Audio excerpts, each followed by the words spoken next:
5 février. Au-delà de toute expérience. Comprendre le moi requiert énormément d'intelligence, de vigilance, de finesse d'observation. Une observation qui doit être incessante pour ne point faiblir. Moi, qui suis très motivé, je veux dissoudre le moi. Et si je le dis, c'est que je sais qu'il est possible de dissoudre l'ego. Je vous en prie, faites preuve de patience.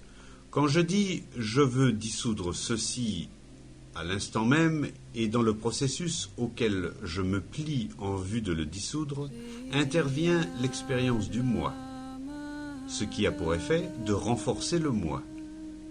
Comment le moi peut-il cesser de faire des expériences ?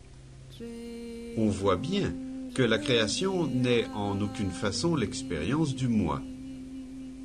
La création a lieu lorsque le moi n'est pas, car elle n'est pas intellectuelle, ne procède pas de l'esprit, n'est pas une projection de l'ego. La création est au-delà de toute expérience telle que nous la connaissons.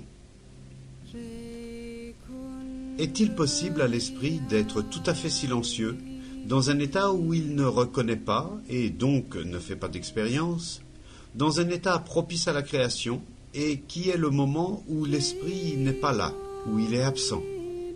Est-ce que je me fais bien comprendre? Le problème est bien là, n'est-ce pas?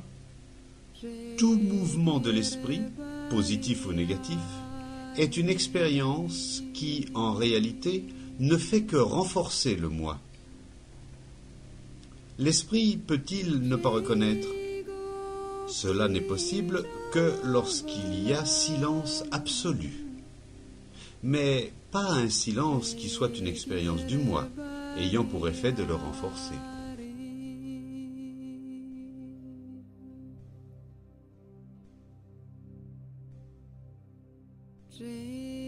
« 6 février. Qu'est-ce que le moi ?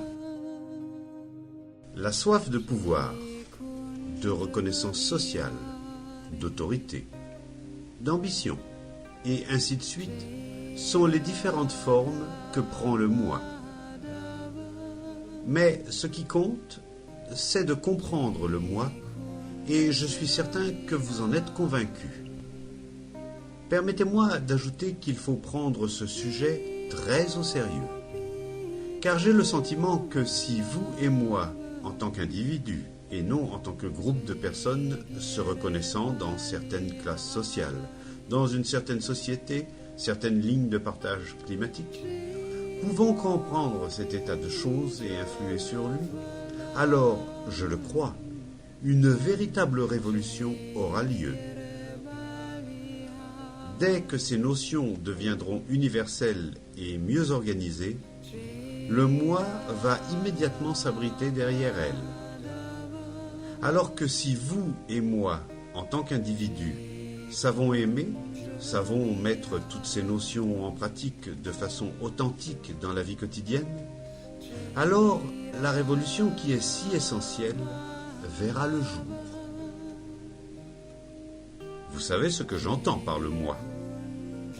J'entends par là l'idée, la mémoire, la conclusion, l'expérience, les diverses formes d'intention, nommables et innommables, l'effort conscient d'être ou de ne pas être, les souvenirs stockés dans la mémoire de l'inconscient, les notions de race, de groupe, d'individu, de clan, bref, le moi, c'est ce tout, cet ensemble, qu'il se projette dans le plan extérieur sous forme d'action ou dans le plan spirituel sous forme de vertu.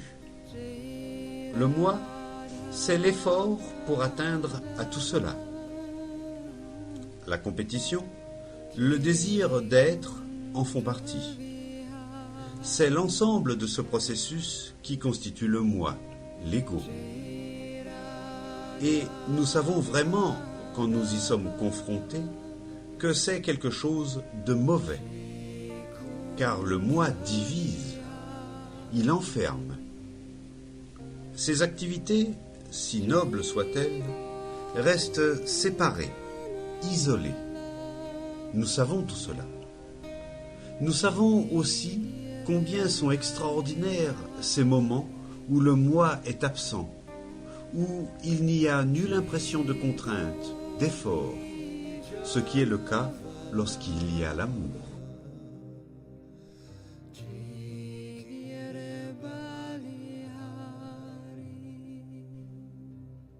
« 7 février. Quand l'amour est, le moi n'est pas. La réalité, la vérité ne peut être reconnue. Pour que vienne la vérité, il faut que la croyance, l'expérience, la vertu, la quête de la vertu, qui est tout autre chose que d'être vertueux, il faut que tout cela disparaisse. L'individu vertueux qui a conscience de rechercher la vertu ne peut jamais rencontrer l'ultime réalité. Ce peut être un homme bien, ce qui est tout autre chose que d'être un homme de vérité, celui qui comprend. Pour l'homme de vérité, la vérité a déjà pris forme. L'homme vertueux, lui, se soucie de droiture. Et un homme soucieux de droiture ne peut jamais comprendre ce qu'est la vérité. Car ce qu'il prend pour de la vertu n'est qu'ambition égoïste et renforcement de l'ego. Lorsqu'il dit « je dois être dénué d'avidité », l'état de non-avidité dont il fait l'expérience renforce son ego. C'est pourquoi il est si important d'être pauvre, non seulement dans le monde matériel, mais aussi dans celui de la croyance et du savoir. Celui qui est riche de biens matériels, celui qui est riche de croyances et de connaissances, ne connaîtront jamais ni l'un ni l'autre que les ténèbres et seront le centre de tous les malheurs et de tous les maux. Mais si vous et moi, en tant qu'individus, savons voir à l'œuvre tout ce mécanisme de l'ego, alors nous saurons ce qu'est l'amour.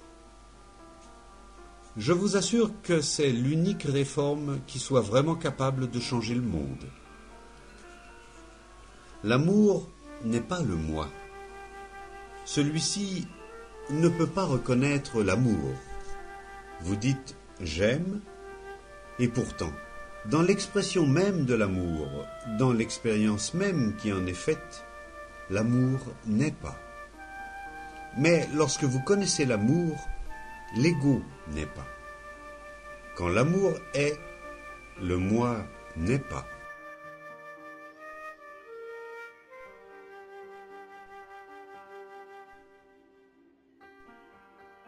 « 8 février. Comprendre ce qui est. À l'évidence, tout homme qui comprend la vie fait fi de toute croyance. Celui qui aime n'a pas de croyance, il aime. C'est l'homme consumé par l'intellect qui a des croyances, car l'intellect est toujours en quête de sécurité, de protection. Il cherche toujours à éviter le danger, et il élabore donc des idées, des croyances, des idéaux derrière lesquels il peut s'abriter. Que se passerait-il si vous vouliez venir à bout de la violence directement, là, maintenant?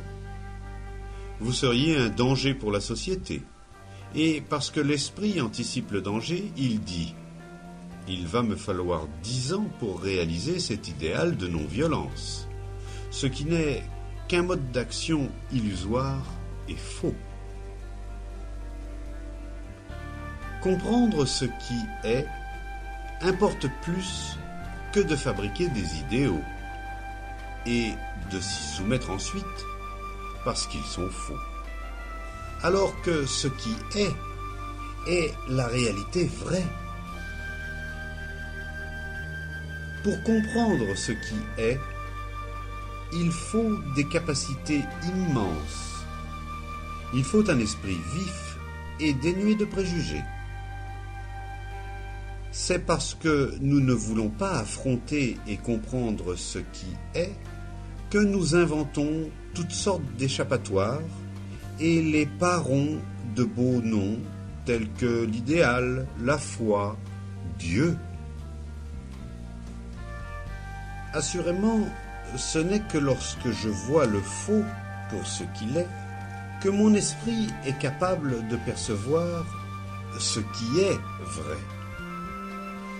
Un esprit que des choses fausses ont rendu confus ne peut jamais trouver la vérité.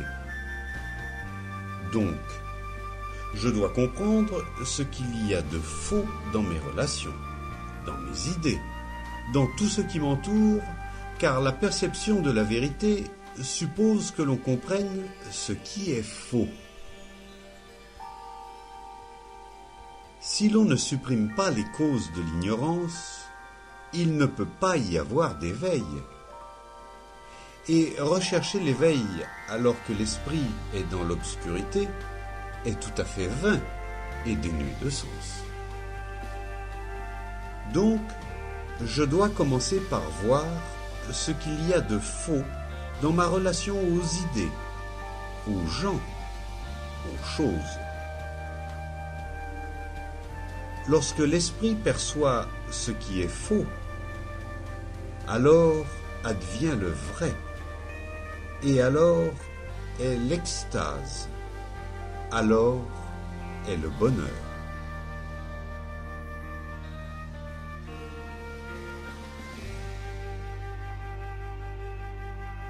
« 9 février. Ce en quoi nous croyons.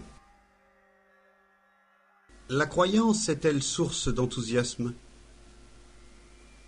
L'enthousiasme peut-il se maintenir sans le soutien d'une croyance ? Et d'ailleurs, est-il vraiment indispensable ? Ou est-ce une autre espèce d'énergie qui est nécessaire, une autre forme de vitalité ou d'élan ? Nous sommes généralement capables de nous enthousiasmer pour une chose ou une autre. Nous sommes passionnés de musique, fous de sport, ravis d'aller pique-niquer. Mais si cet enthousiasme n'est pas sans cesse alimenté d'une quelconque façon, il retombe, puis s'oriente à nouveau vers autre chose. Existe-t-il une force, une énergie qui n'ait besoin d'aucun soutien extérieur, qui ne dépendent pas d'une foi, d'une croyance ? Cela soulève une autre question. Avons-nous besoin d'une quelconque croyance ? Et, si c'est le cas, pourquoi nous est-elle nécessaire ? C'est l'un des problèmes implicites. Nous n'avons pas besoin d'un acte de foi pour croire en l'existence du soleil, des montagnes, des rivières, ni pour voir la réalité de nos querelles conjugales, ni pour savoir que la vie est une horrible souffrance, avec ses angoisses, ses conflits, son ambition incessante. C'est un fait.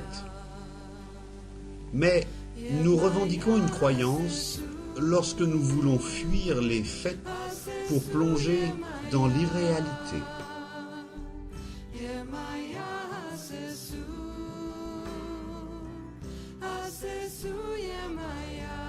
« 10 février. Ces croyances qui nous agitent. Donc, votre religion, votre foi en Dieu est une fuite devant l'évidence des faits et n'a donc rien d'une religion. Le riche, qui amasse de l'argent par des procédés cruels et malhonnêtes, par l'exploitation sournoise, croit en Dieu, tout comme vous, qui êtes aussi sournois, cruel, soupçonneux, envieux. Peut-on rencontrer Dieu par la voie de la malhonnêteté, du mensonge, de toutes ces supercheries sournoises de l'esprit ? Si vous collectionnez force livres saints ou objets divers symbolisant Dieu, cela prouve-t-il que vous soyez un homme religieux ? La religion ne consiste donc pas à éluder les faits. Elle est une compréhension de la réalité de ce que vous êtes dans vos relations au quotidien. La religion, c'est le discours que vous tenez, la façon dont vous parlez, dont vous vous adressez à vos serviteurs, dont vous traitez votre épouse, vos enfants, vos voisins. Tant que vous ne comprenez pas la nature de vos relations avec votre voisin, avec la société, avec votre femme, avec vos enfants, il ne peut y avoir que confusion. Et un esprit confus, quoi qu'il fasse, créera toujours plus de confusion, de problèmes et de conflits.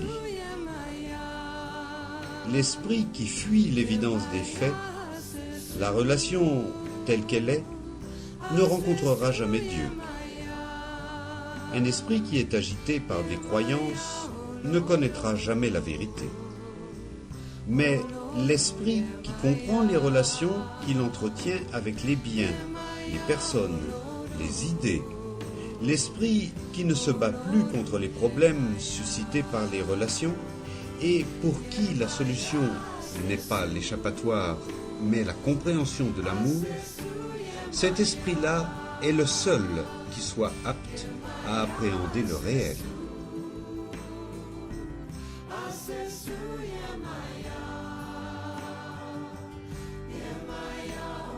11 février. Au-delà des croyances. Nous nous rendons compte que la vie est laide, douloureuse, terrible. Nous avons besoin de théories, de spéculations ou de satisfaction, de doctrines d'une espèce ou d'une autre qui puissent expliquer tout cela.